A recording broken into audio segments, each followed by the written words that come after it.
Hello, this is Mrs. Houston. Today's learning target is I can graph linear equations. And in this video, I'm going to go over how to put this equation into your graphing calculator and then how to get the table of values so that you are able to graph it. Okay, so you start by turning your calculator on and we go to y equals up here. Okay, now this could say y equals, it could say f of x equals, whatever it says, you're going to go to y equals. Okay, now the first thing is when it's the very first thing that you're typing, you have to use the negative sign, which is down here below the 3. So whenever it's the very first thing, you use that negative. If you use the minus, it won't work. The second thing is you'll notice we have a fraction here. We have 1/2. So to graph or to type in a fraction, you press alpha, y equals, and then enter. Okay, and I'm going to put the 1 on the top, and then I arrow down to put in the 2.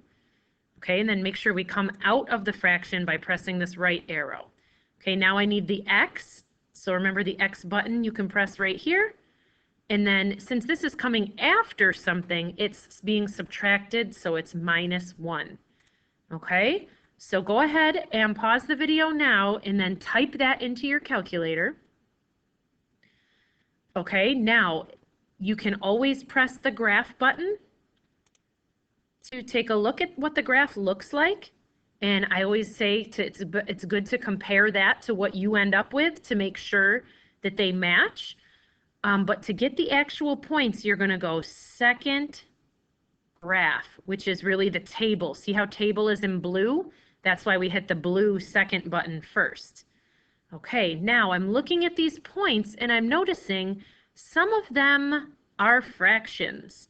Okay, the cool thing about graphing a line is that we know it has a constant rate. We can connect one point to the next and it's going to go through these fractions. So what you can do is you can actually skip some of the points and just pick the whole numbers. I always recommend if you're on a standard grid, you don't want to go above -10 or +10, higher or lower than those values, because it won't fit. Okay, but I'm going to recommend now you pause the video and write down all of the points that are whole numbers, and then come back and I'm going to have them written down as well. Okay, so as you can see here, I have put a table of all the numbers that would fit on the standard graph. Remember, the lowest is -10, the highest is +10, and all of these values fall within there. But what I did was I just went up and down. I did -10, 4, -8, 3, -6, 2, -4, 1, and then when you need to move, you just arrow up like this.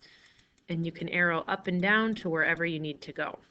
Okay, so these here would be the points that you would graph. You don't have to graph every single point, but I always recommend to do at least 3 or 4 to make sure that you have a good pattern. Okay, so go ahead and give that a try.